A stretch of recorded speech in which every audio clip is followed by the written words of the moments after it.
Halo semuanya, kembali lagi bersama saya Ray. Kali ini kita akan membahas kisah nyata yang menewaskan nyawa lagi.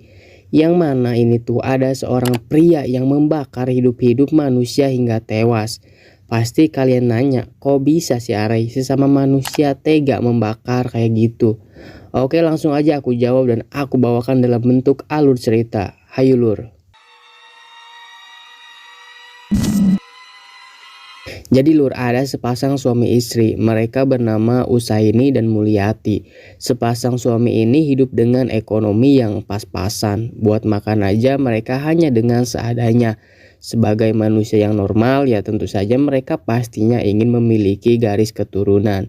Lalu hingga suatu hari Mulyati mengandung sampai 2 kali dia mengandung. Tapi semuanya kandungannya itu keguguran karena tidak diberi gizi yang baik. Itulah lur karena masalah ekonomi tersebut.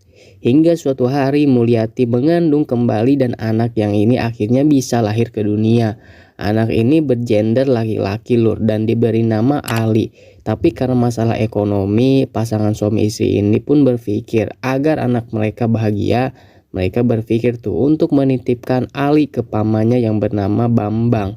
Bambang yang punya ekonomi yang berlebih dan sudah lama tidak memiliki keturunan langsung tuh menyetujui untuk mengurus Ali hingga besar. Ali pun diurus oleh Bambang dengan sangat baik layaknya anak dia sendiri. Singkat cerita, Ali pun sudah berumur 28 tahun dan lalu dia menikah. Ia pun saat dewasa mempunyai sifat temperamental. Tidak tahu kenapa Ali mempunyai sifat temperamental. Mungkin karena terlalu dimanjakan ya oleh paman Ali ini. Yang jelas ketika ke rumah orang tuanya, dia suka mencaci maki kedua orang tua kandungnya lur. Ali merasa dia dibuang oleh orang tua kandungnya ini.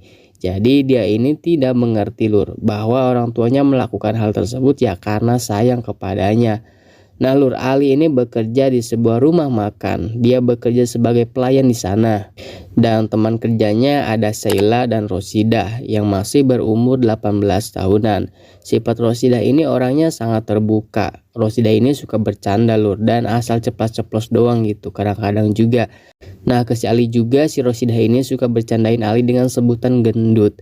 Setiap manggil Ali, Rosida bukan menyebutkan namanya, tapi ia menyebutkan dengan sebutan gendut. Contoh kalau mau manggil Ali, Dut, sini Dut. Karena ya Rosida menganggap semua orang tuh bisa diajak bercanda oleh dia.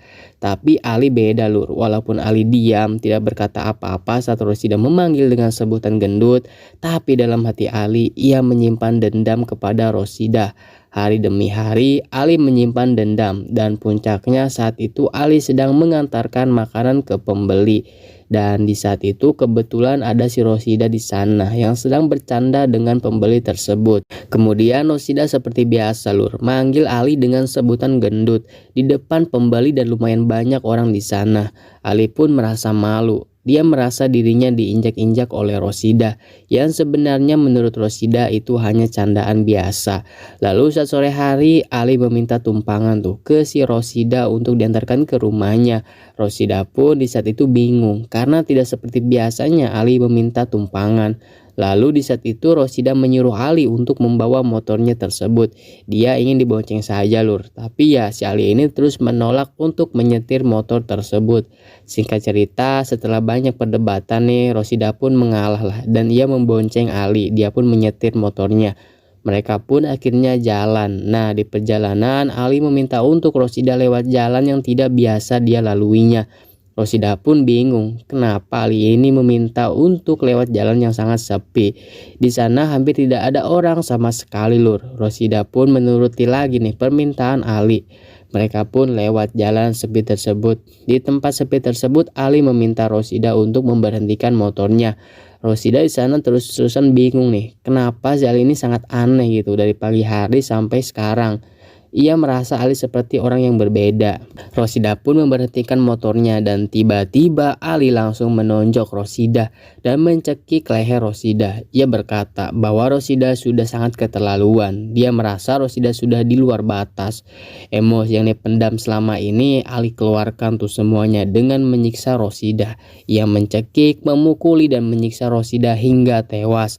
Lalu setelah puas dan mengecek Rosida sudah tewas, Ali langsung membeli bensin bensin eceran yang terdekat dari lokasi kejadian.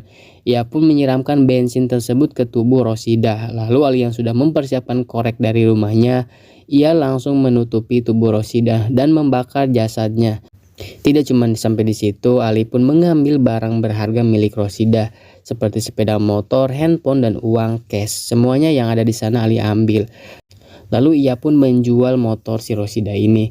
Singkat cerita, keluarga Rosidah yang sangat panik karena Rosidah sudah beberapa hari tidak pulang, mereka ingin melaporkan nih ke pihak kepolisian.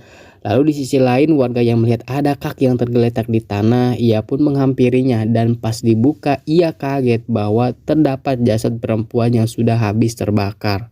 Lalu ia pun dengan panik langsung tuh memanggil warga yang ada di sana. Para warga pun berkumpul dan salah satu dari mereka menelpon pihak kepolisian. Singkat cerita, polisi pun datang dan menanyakan kepada warga, jasad siapa ini? Ada yang kenal tidak? Tapi di sana tidak ada satupun warga yang tahu jasad tersebut. Polisi pun membawa tuh jasad Rosidah untuk dilakukan autopsi.